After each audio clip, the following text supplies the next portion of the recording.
so much for joining us. How are things in Dallas? Hey, we are doing well here, ready to be off of all quarantine, ready to run and be free. But in the meantime, we're hanging out with each other a ton. Hey, that's good. That's good. And your family's doing well? Very well. Very well. They're adjusting. You know, of course, they have their days when they're ready to just go back to life as they know it. But overall, they're adjusting it. Like even our oldest, who's 15, is playing with our 9-year-old son, which that is a miracle. Hey, we'll take that. We'll take that. Hey, so the Lord's working all things together for the good.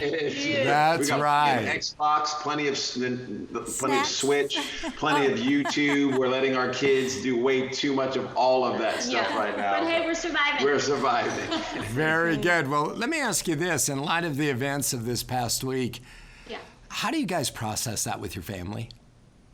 Yeah, that's a huge question. And again, I want to say thank you for even having us on. And both Oneka and I, we love you guys so much and respect you and your church so much. Family. I mean, we're just inspired by you guys and thankful for all the roads that you have paved for us and so many other churches to be, beacons of hope and light and life. So thank you for who you've been.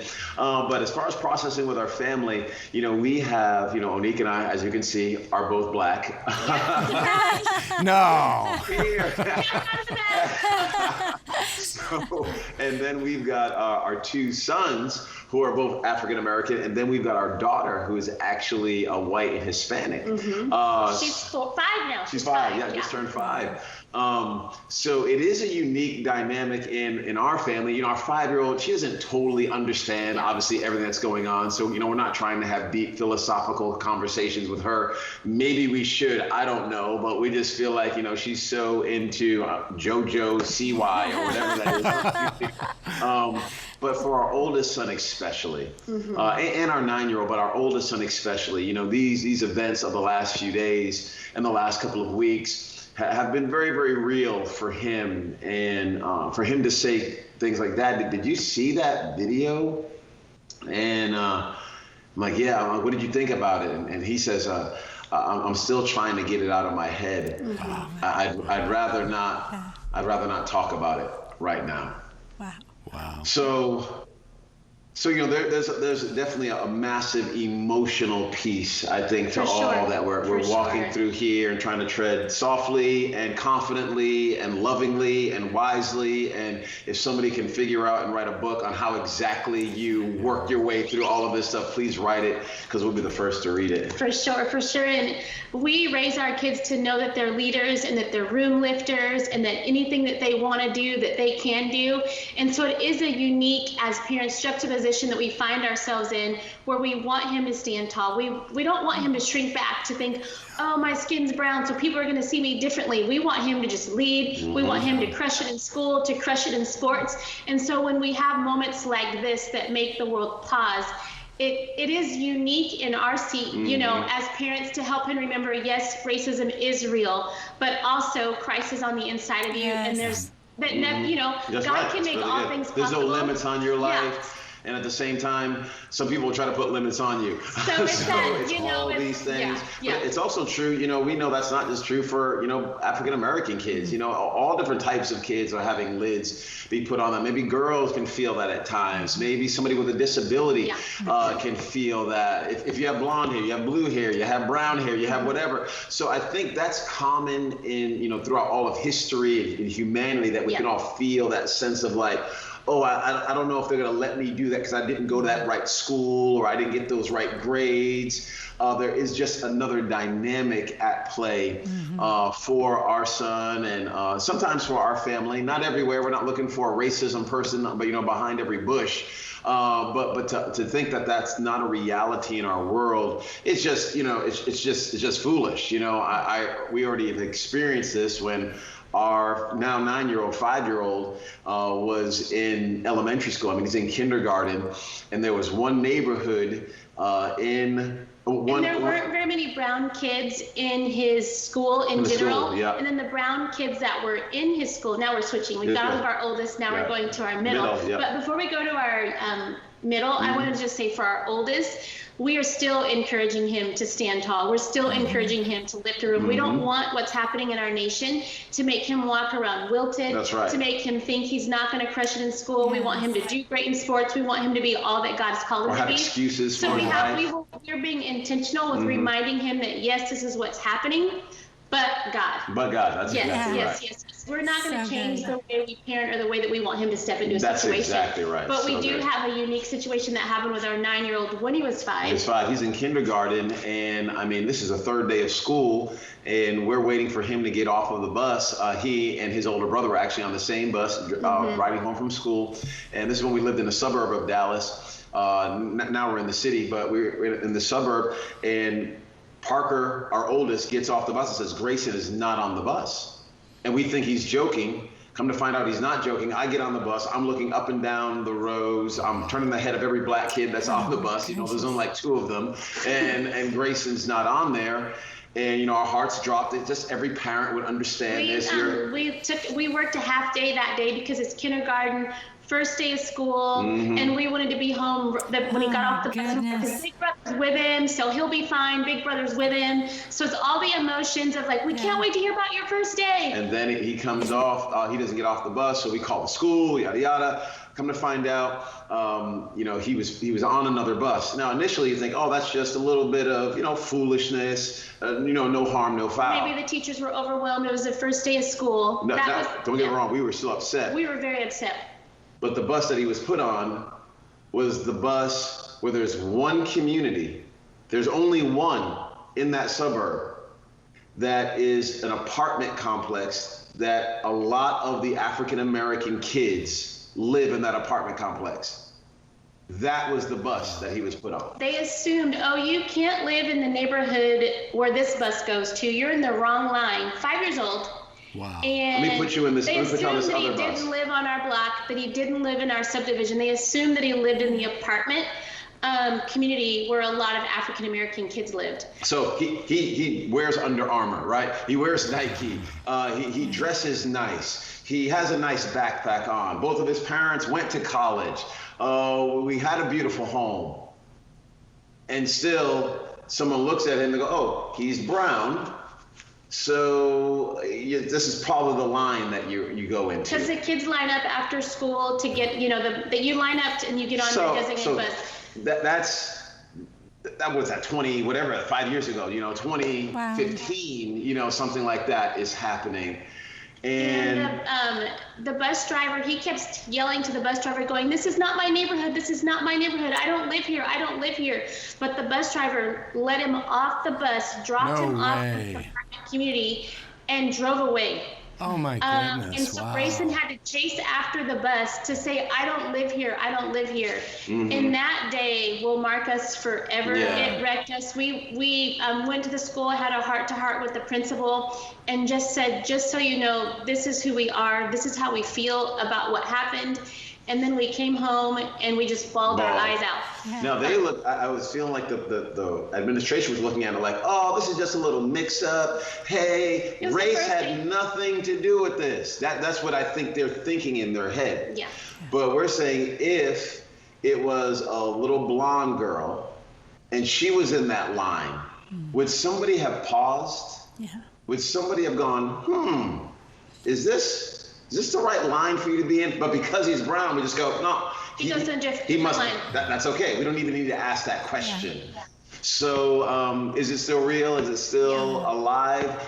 Nobody, you know, is calling us the N-word. You know, no one is out there, you know, with a, you know, KKK sign. There was none of that stuff. It's just some assumptions that can be made about even our kids that may not be accurate because of their skin color. And again, I think most people can understand assumptions being made about them. The difficulty is when the assumption that is made about you is you must be poor, you must be athletic, you must not be maybe all that bright. Hey, you're a threat. Because you're tall and you're large and you're black, then maybe I should be intimidated or scared somehow. It's like, no, I'm actually a really nice guy. I'm scared of you. I mean, I'll give you a hug. Why are you assuming something like that about me? That's the kind of stuff that our society, that our communities kind of, they've been saying subtly for years, and it's kind of gotten into a little bit of our psyche. And that's the stuff that I think we have to be willing to deal with and go, why would I think that when I don't know that person? That's prejudice. Yeah. Mm-hmm. Well, I think it's a learning opportunity especially for the entire country, but especially for believers, because I think we should be on the front end of, cultural change. Because the gospel at its core is very countercultural. And so it gives us the opportunity to show a different way. What would you say to believers, who are walking through this, who are white? What would you say to the believers who are white? What would you say to the believers of color? Oh my goodness, that's a loaded question right there. I don't even know how much time we would, have. First, is for every one of us, and honey, you're smarter than me, so you jump in at any point in time. But for any one of us, our political parties, our skin color, the school we go to, the part of the country or world that we are from, all of those things come under our allegiance and love for Jesus Christ. It's supposed to come under. So I'm not a Democratic Christian, or I'm a Republican Christian, or I'm a Libertarian Christian, or I'm a Black Christian, or I'm a white Christian. No, my friends, all of us, first and foremost, we got to say first things first. And the first thing that's first is our Savior and his death, burial, and resurrection. And that's what trumps everything else. And all of our otherness comes under that. And I'm thankful for how God made us. He did it on purpose. He made me who I am, made you who you are, put us in the communities that he put us in. I don't think God does things on mistakes. We believe that he's sovereign. But I do think we can too often, Black, white, Hispanic, Asian, what have you, we can elevate these other things above our Christianity, above us following Christ. And that is idolatry. And that is one of the first things that I would say we all have to come to understand. But after that, then we have to be willing, if we're going to be like Jesus and he's first, then we see him continually and constantly reaching beyond what is comfortable, reaching beyond what even his society would say is appropriate. So let me go to Zacchaeus' house. And even though everybody says this about him, and I even might believe this about him, I know God has a plan and a purpose for his life, so I'm going to go sit at that table. Let me go talk to this Samaritan woman.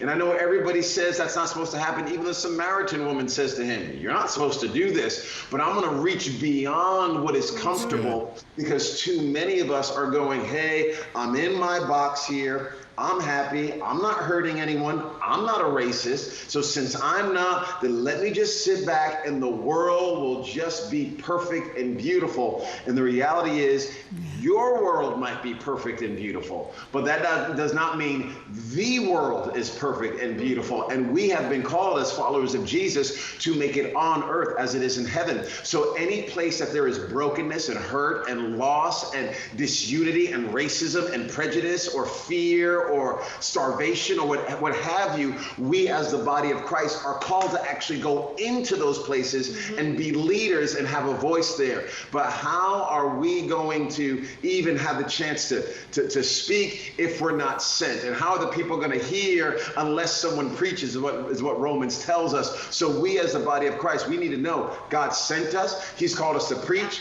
and there are people that are ready to hear if we're willing to go. And I think too often people just aren't willing to go because it costs too much emotionally, it costs too much relationally, it costs too much mentally. And I got my own problems. I got my own, marriage I'm trying to keep together. I'm trying to raise my own kids, and I don't have time to be worried about your kids. But that's not the body of Christ. we're called to come into this thing together. So when you cry, I cry. When you rejoice, I rejoice. When you mourn, I mourn.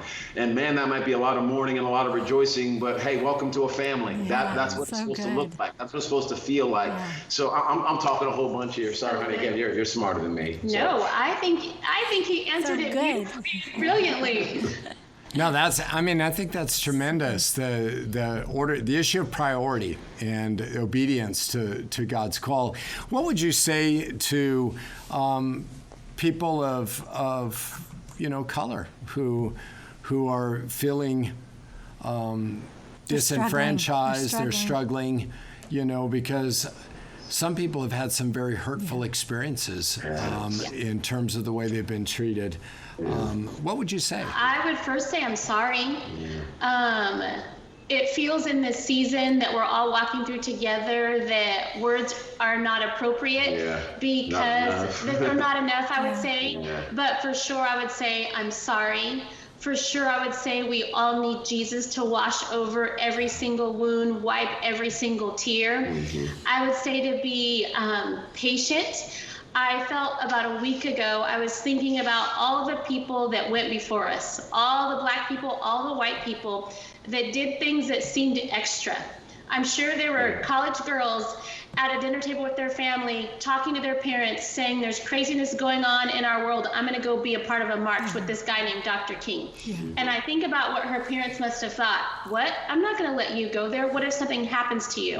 I think about the people that walked and marched with Dr. King who risked their lives to fight for freedom that we're enjoying today. And I feel like more than ever, those voices are calling all of us to keep going because by them being extra, by them doing what seemed crazy, so crazy, risking their life for freedom, and many lost their lives for the freedom that we all face. I feel like it's time for all of us to be extra.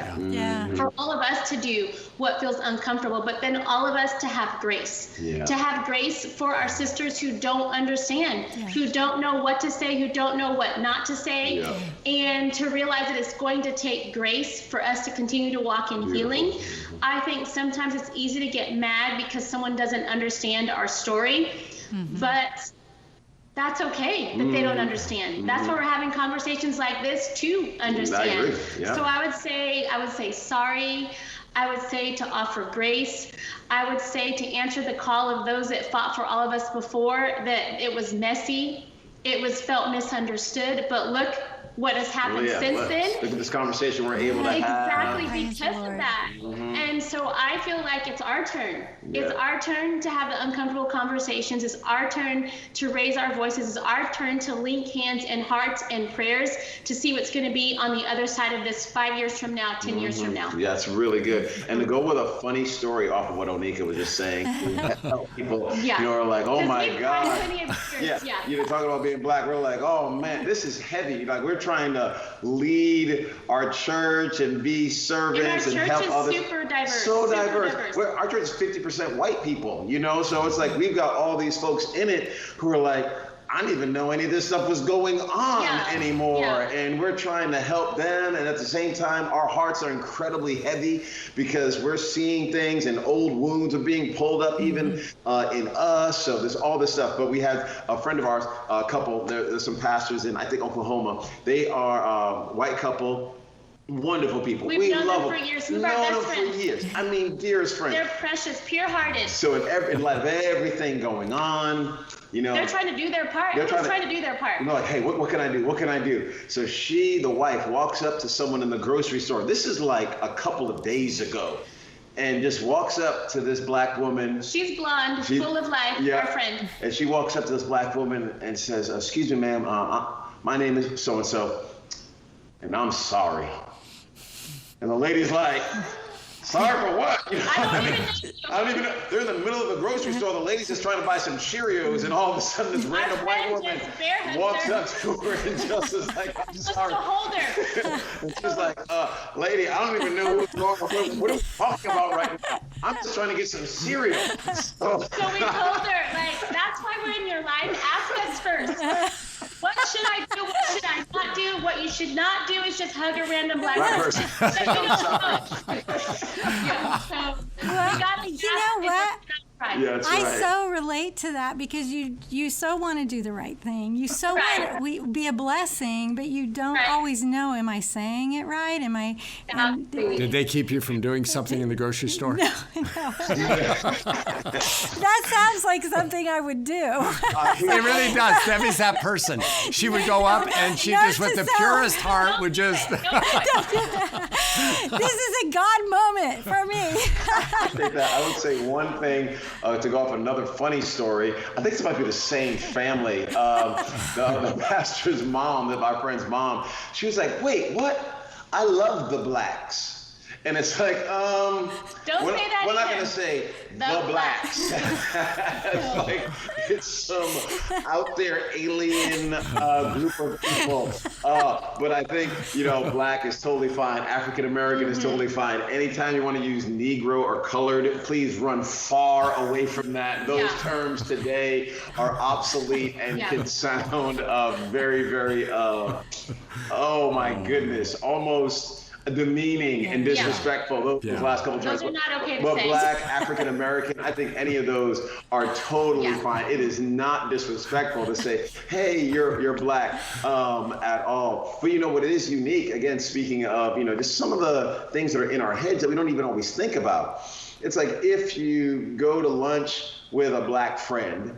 You might tell somebody, "Oh yeah, I went to lunch with my friend. He's black," and you keep on talking. You're like, well, why did you feel the need Exactly. to say that they were black? Exactly. Like, do you see that with your white friends? Like, oh, I was out to lunch with my friend today. They're white. Yeah. Yeah, that's so true. It is true. We would agree with that. Yeah, I mean, I've heard people do that. We're like, why? Why do we do that? And then we say things like, I don't see color.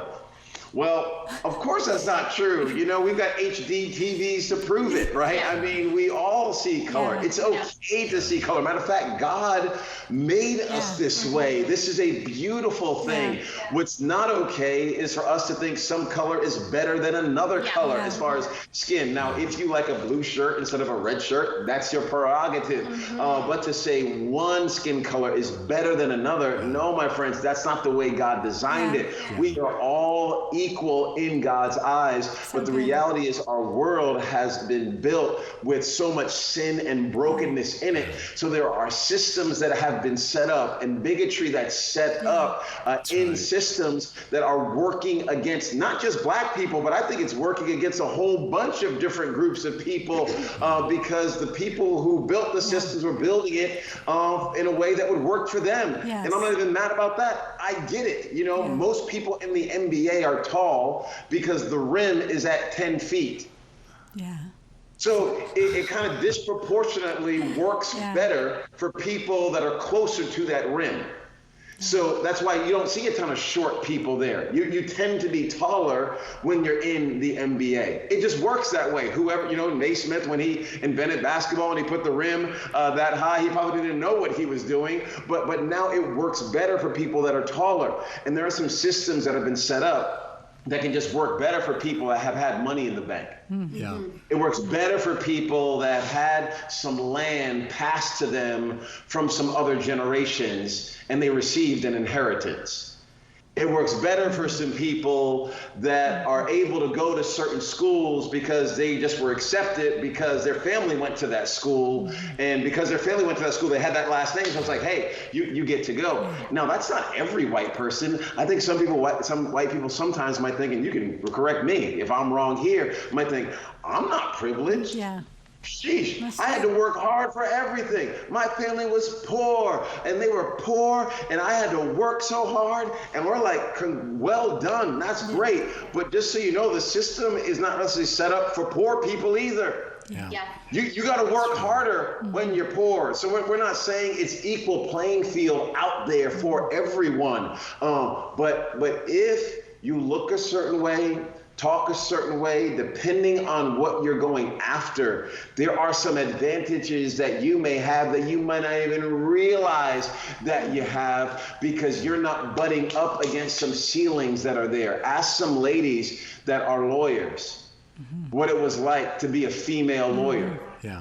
Ask them what it was like to go to that law firm. and just see if it was just easy. It was just like they were one of the guys. Yeah. Or if they were butting their heads up against some things that a man would never think is there because a man never had to deal with it. Yeah. But you ask a woman, she goes, it feels like this in the room. Yeah.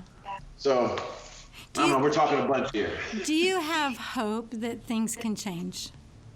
Man, I think we got a ton of hope. I mean, we feel so expectant. We feel so excited about the future, and in the midst of crying tears, we still looking back and going, God, look at all that you have done. Exactly. You've been so incredibly faithful. You've been so strong. Look at how honoring and loving you guys are. You're leaders of leaders and are leading such a life-giving, amazing church that's touching the world. Literally, and here you are willing to sit with us and ask us questions. The world better.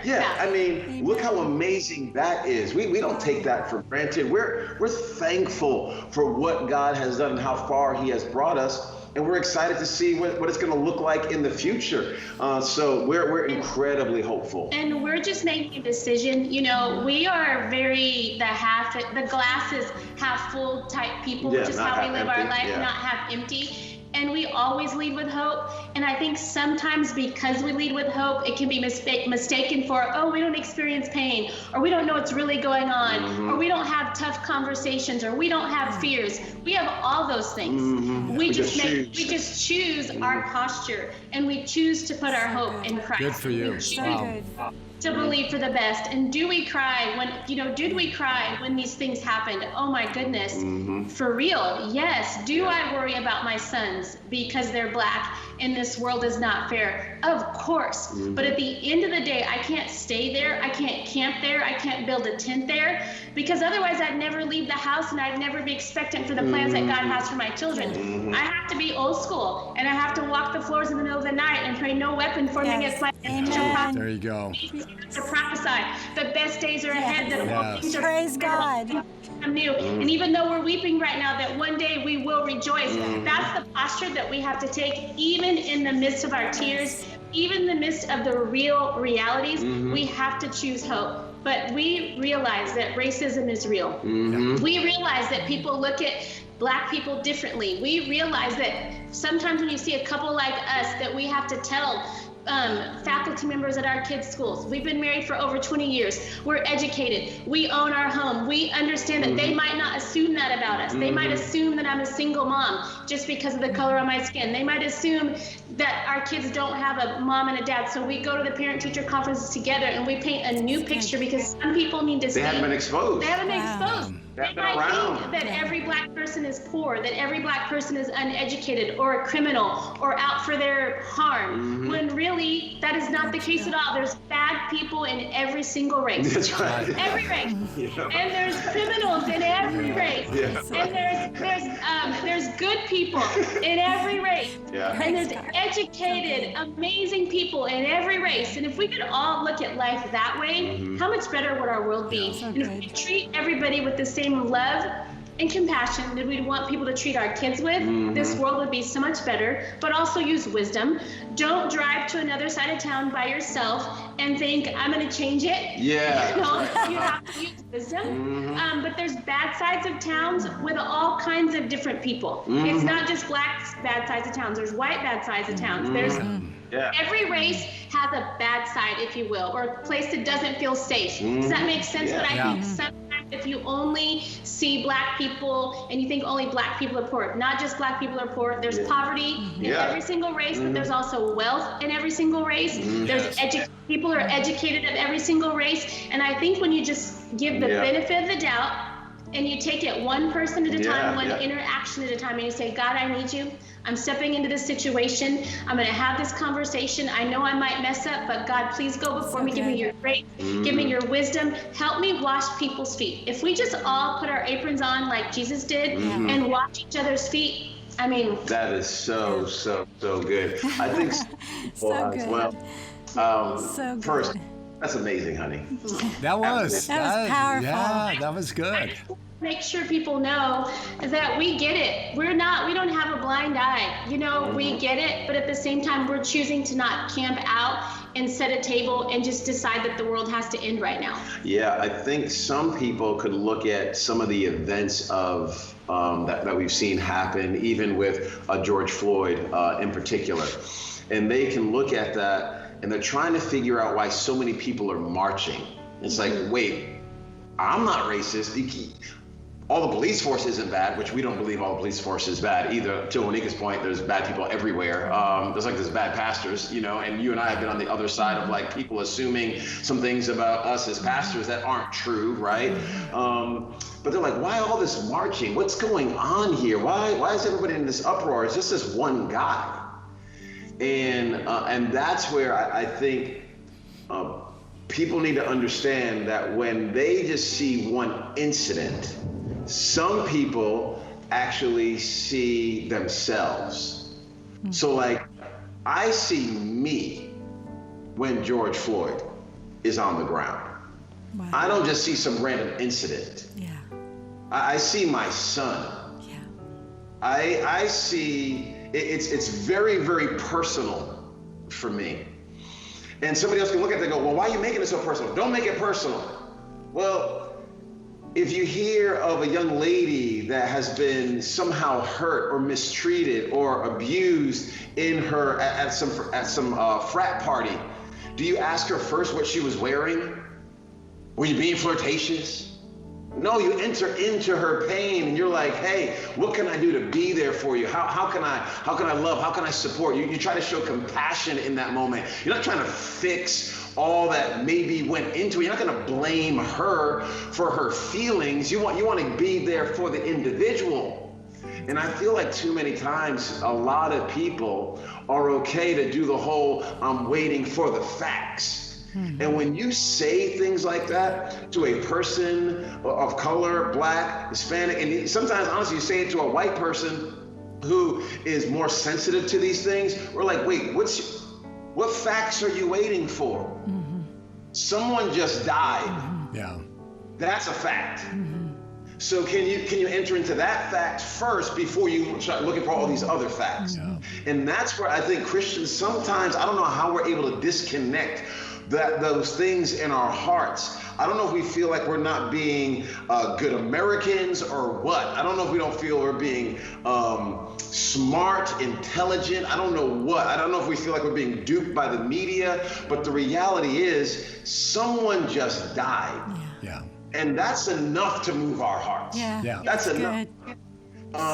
If you see people that are trying to get over to the border, across our border illegally, and maybe you're like, man, I think everybody needs to come in, legally, and which, of course, I believe that too. Have the processes for that, to go through that properly, yada, yada. But you see someone who's trying to get across our border illegally, and they're dead in a river because they couldn't make the swim or didn't make it across somehow, some way. Do you look at that and go, see, that's why people got to come in it legally? Or can you feel first?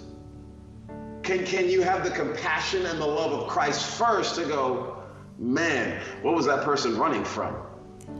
Man, what were they trying to do for their kids? Man, if I was a dad and I had no options and I had another nation right next to me, I'd probably do the exact same thing. God, would you give me wisdom on how I can help fix this problem? Because somebody just died. Yeah. And even if you don't agree, you're not saying You don't have to agree. No, I'm not. Yeah, I'm saying you don't have to even agree. I'm talking about the heart piece. The heart posture. Everybody feels like they have to agree first before they can feel empathy. And I'm like, where is that in So Scripture? good. So good. Show me that that's the way of Christ. Show me that Jesus said, hey, woman who was committed adultery, I agree with what you did, so that's why I'm showing you love. Yeah. It's not there. Wow. It's not that, Zacchaeus, I agree that you've been cheating people and you've been robbing your own people. I agree with it. That's why I'm coming to your house. No, I'm coming to your house because I love you. I'm going to ask these people to stop throwing stones because I love you. I'm trying to show a new way. I'm trying to let people know you even pray for your enemies. You do good to those that hurt you. I'm trying to get people, you've heard it said, eye for an eye, but I'm telling you that's not the way anymore. If you want to be a follower of mine, this is what it looks like. And this is where you and I taking up our cross and looking like Jesus and following Jesus, this is where it actually hurts our flesh some. So if we're living a brand of Christianity that never impacts our flesh, it never makes us uncomfortable, then we got to pause and go, man, I'm not sure this is what Jesus Christ died for, because what he died for was always pushing us further than we were willing to go into the pain and to the problems of others. But we always go there with hope and life and love because we know that God is in control and he positioned his church perfectly to be his hands and feet during this time. Wow, that is so good. So good. Well, Earl and Oneka, thank you so much for joining us on this Wednesday night. I mean, what you've shared is hope-filled. It reflects the love of God, the heart of Christ. And convicting. And it's convicting. You guys, you're just such an amazing couple. You're a real power couple. And so, you're kind of I mean that sincerely. I make it a couple. Oneka makes it power. Hey, well, there you go. Whatever it takes. The two of you together are a dynamic. And I am so grateful that you've taken the time to visit with us. And we love you.